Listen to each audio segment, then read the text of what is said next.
रहीम। अस्सलाम वालेकुम viewers, hope आप सब ठीक होंगे, एंजॉय कर रहे होंगे। तो गाइज आज जो मैं टॉपिक लाई हूँ हेल्थ केयर रिलेटेड से आप सब के लिए वो है डायबिटीज। इस वीडियो में हम डिस्कस करेंगे कि डायबिटीज क्या होती है, उसके क्या कॉजेज होते हैं, कैसे आपके हेल्थ सिस्टम को इफेक्ट करती है और कैसे आप इसको कंट्रोल कर सकते हैं। तो चलें जी फिर वीडियो शुरू करते हैं। फर्स्ट ऑफ ऑल ये जानने की जरूरत है कि डायबिटीज होती क्या है, किसको कहते हैं डायबिटीज। तो डायबिटीज को अगर हम नॉर्मली समझने की कोशिश करें तो ब्लड में ग्लूकोज का लेवल या ग्लूकोज की कंसेंट्रेशन ज्यादा हो जाए तो उसको कहते हैं डायबिटीज या शुगर या ज़ियाबत। तो हमारे ब्लड में अगर बात की जाए तो ग्लूकोज के नॉर्मल लेवल्स कितने होते हैं। अगर नॉर्मल कंसीडर किया जाए तो फास्टिंग यानी कि रोजे की हालत में या खाली पेट 100 तक लेवल नॉर्मल कंसीडर किए जाते हैं और खाने के बाद 140 या उससे ज्यादा भी नॉर्मल कंसीडर किए जा सकते हैं अप टू 200। तो अगर कंसीडर किया जाए कि फास्टिंग में यानी कि रोजे की हालत में या खाली पेट नॉर्मल वैल्यू तो होती है 100, लाइक 80 to 100 तक नॉर्मल कंसीडर की जाती है शुगर। 100 से 125 तक कंसीडर होती है प्री डायबिटीज या फिर इम्पेयर्ड ब्लड ग्लूकोज लेवल, और अगर 126 या फिर इससे ऑनवर्ड्स है तो वो कंसीडर होगी एज डायबिटीज। और अगर आप random blood sugar level measure खाने के बाद तो वो फिर 140 से कम नॉर्मल होती है, 140 to 199 इम्पेयर्ड या प्री डायबिटीज की स्टेट में आती है, और अगर 200 से ज्यादा हो तो वो फिर हम कंसीडर करते हैं एज डायबिटिक। तो ये तो बात हो गई नॉर्मल रेंजेस की, ब्लड में ग्लूकोज की जो नॉर्मल रेंजेस होती हैं। अब हम कंसीडर करते हैं कि डायबिटीज की कितनी टाइप्स होती हैं, कौन कौन सी टाइप्स होती हैं। तो डायबिटीज को हम लार्जली 2 टाइप्स में डिवाइड करते हैं, टाइप 1 एंड टाइप 2। टाइप 1 को हम इंसुलिन डिपेंडेंट डायबिटीज भी कहते हैं, जिसका मतलब ये है कि इसमें इंसुलिन की कंसंट्रेशन आपकी बॉडी में कम होती है और बाहर से एक्सोजिनस आप इंसुलिन दें तो वो इसको ट्रीट हो सकती है, ये एक्सोजिनस इंसुलिन से। और टाइप 2 डायबिटीज ये नॉन इंसुलिन डिपेंडेंट डायबिटीज होती है, मतलब कि इसमें आपकी बॉडी में इंसुलिन प्रोड्यूस हो रही होती है लेकिन आपके बॉडी सेल्स इंसुलिन को डिटेक्ट नहीं करते, इंसुलिन रेजिस्टेंस हो जाती है। और टाइप 1 को अगर हम डिटेल से थोड़ा देखें तो type 1 diabetes mostly young age में प्रोमिनेंट होती है up to 40 years of age, और इसमें फैमिली हिस्ट्री कॉमन होती है या जेनेटिक्स इन्वॉल्व होती हैं जो बाय बर्थ आपके अंदर जो है इंसुलिन जो पेनक्रियास के बीटा सेल्स नॉर्मली प्रोड्यूस कर रहे होते हैं उनमें डेफिशिएंसी होती है या वो प्रॉपर वर्क नहीं कर रहे होते, जिसकी वजह से इंसुलिन की कंसंट्रेशन आपकी बॉडी में कम होती है। और टाइप 2 जो है इसमें इंसुलिन रेजिस्टेंस ज्यादा होती है, इसमें पेनक्रियास के बीटा सेल्स हैं नॉर्मल प्रोड्यूस कर रहे होते हैं इंसुलिन, लेकिन उसमें आपकी बॉडी के जो दूसरे सेल्स होते हैं वो रेजिस्टेंस शो करते हैं उस इंसुलिन से। एज अ रिजल्ट जो आप बाहर से ग्लूकोज लेते हैं वो मेटाबोलाइज नहीं होता और स्टोर नहीं होता, बल्कि ब्लड में एक्यूमुलेट होता जाता है और ब्लड में ग्लूकोज की कंसंट्रेशन ज्यादा हो जाती है। तो अब नेक्स्ट बात करते हैं कि डायबिटीज के कॉजेज क्या क्या होते हैं, कौन कौन से कॉजेज होते हैं जो आपकी हेल्थ को, आपकी बॉडी को प्रोन करते हैं टुवर्ड्स डायबिटीज। तो सबसे पहले गाइज एज होती है, लाइक जैसे जैसे अगर आप प्रोग्रेसिव इंक्रीजिंग एज की तरफ हो तो डायबिटीज का रिस्क ज्यादा हो जाता है। सेकेंडली फैमिली हिस्ट्री होती है, आपकी जेनेटिक्स होते हैं जो रोल प्ले करती हैं। जियोग्राफिकल चेंजेस होते हैं, लाइक कुछ कंट्रीज हैं स्वीडन, फ्रांस, उनमें डायबिटीज का रिस्क बहुत ज्यादा है। कुछ रेस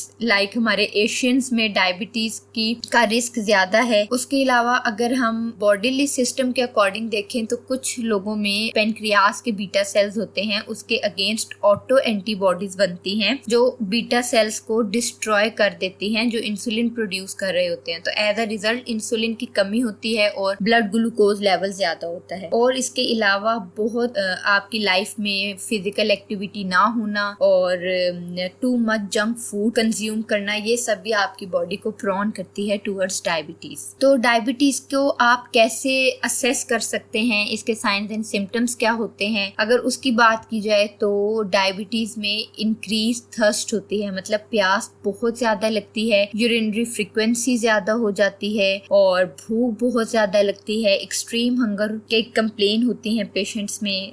उसके अलावा अनएक्सप्लेन्ड वेट लॉस होता है, मतलब वजन में कमी आ रही होती है, और सुस्ती रहना, नजर का बार बार कमजोर होना, और कोई भी जख्म हो आपकी बॉडी पे उसकी हीलिंग स्लो हो रहा होना, और इन्फेक्शन हो जाना, क्योंकि शुगर के साथ आपका इम्यून सिस्टम वीक हो जाता है, जिसकी वजह से आपकी बॉडी प्रोन हो जाती है टूवर्ड्स इन्फेक्शंस। अब ब्लड में ग्लूकोज की कंसेंट्रेशन ज्यादा होना, ये आपके कौन कौन से बॉडी सिस्टम को इफेक्ट कर रही होती है। तो सबसे पहले ये आपकी नर्व्स को इफेक्ट कर रही होती है, विच लीड टू न्यूरोपैथी, मतलब कि जो आपकी बॉडी में कोई भी वुंड होता है, जख्म होता है, तो उसकी प्रॉपर हीलिंग नहीं होती। इसकी वजह से आपको ये चीज भी बहुत ख्याल रखनी चाहिए, अगर आपको शुगर है तो आपने अपने आप को जख्म से बचाना है। और अगर कोई जख्म आपकी किसी बॉडी पे होता भी है, तो अगर आपको शुगर है तो आपने वक्फे वक्फे से अपने बॉडी पार्ट्स, खास करके अपने पाँव का मुआयना करना होता है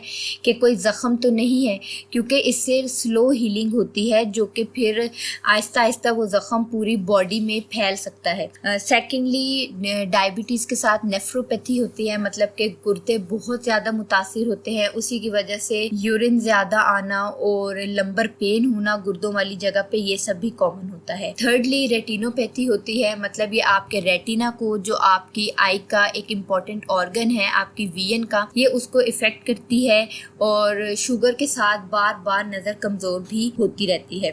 फोर्थली कार्डियोवैस्कुलर जो डिजीजेस होती हैं, दिल के या जो शरेयानों के मसले होते हैं, वो बढ़ जाते हैं। फिफ्थ नंबर पे जो डायबिटिक पेशेंट्स होते हैं, वो नॉर्मल पेशेंट से उनमें डिप्रेशन का रिस्क भी ज्यादा होता है। तो अब बात करते हैं कि आप डायबिटीज को असेस कैसे कर सकते हैं। अगर आप घर पे हैं और ज्यादा नॉलेज नहीं भी है आपको, तो एक डिवाइस होती है जिसको बोलते हैं ग्लूकोमीटर। ग्लूकोमीटर से आप अपने, मैंने आपको वैल्यूज बता दी हैं, उन वैल्यूज के अकॉर्डिंग आप चेक कर सकते हैं फास्टिंग में भी और रैंडम में भी, कि आपकी जो शुगर है वो नॉर्मल है, प्री डायबिटीज की रेंज में आप आ रहे हैं या फिर डायबिटिक। और अगर आप क्लिनिकली देखें तो वेरियस टेस्ट हैं, उन्हीं में से जो सबसे कॉमन और वास्ट यूज होता है वो OGTT टेस्ट है, ओरल ग्लूकोज टॉलरेंस टेस्ट जिसको बोलते हैं।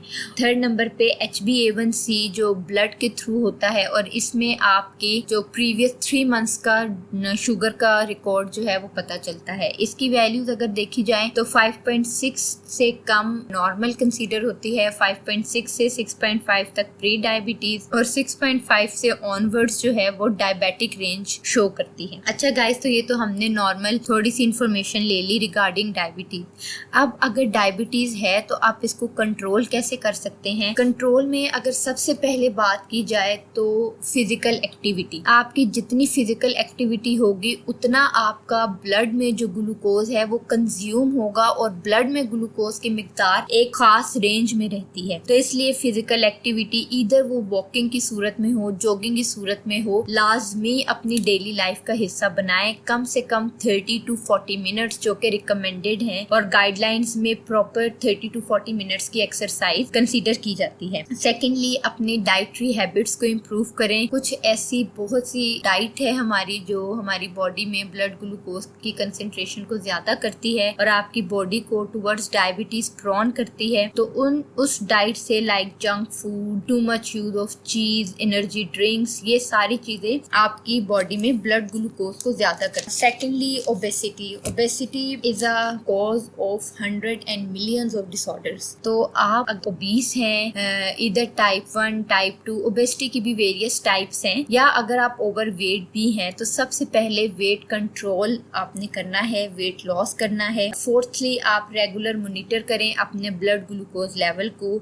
एक लाइक मंथ में, अगर आपकी फैमिली हिस्ट्री भी पॉजिटिव है तो मंथ में एक दफा या 2 मंथ्स में एक दफा आप अपना ब्लड ग्लूकोज लेवल लाजमी चेक करें। उसके अलावा गाइस आप हेल्दी फैट का इंटेक होना चाहिए। हेल्दी फैट में हमारे ओमेगा 3 और ओमेगा 6 फैटी एसिड्स आते हैं जो वेरियस कुकिंग ऑयल्स में अब यूज हो रहे होते हैं, तो उनका कंज्यूम भी आपकी बॉडी को जो है वो, अगर तो डायबिटीज आपकी फैमिली हिस्ट्री में है तो उसके ऑनसेट को डिले करते हैं। तो गाइस ये थी नॉर्मल नॉर्मल सी डिस्कशन कि आप डायबिटीज को कैसे असेस घर पे कर सकते हैं और कैसे आप इसको अवॉइड कर सकते हैं। और अगर इस सब से रिलेटेड अगर कोई भी आपका क्वेश्चन हो तो आप हमें लाजमी कमेंट सेक्शन में बताएं। और अगर कोई और टॉपिक हेल्थ केयर या कोई और आप किसी डिजीज के बारे में, कॉमन डिजीज के बारे में जानना चाहते हैं तो हमें कमेंट सेक्शन में जरूर बताएं, ताकि उससे रिलेटेड भी आपको इसी तरह की इंफॉर्मेशन प्रोवाइड की जाए, ताकि आप उन डिजीजेस के ऑनसेट को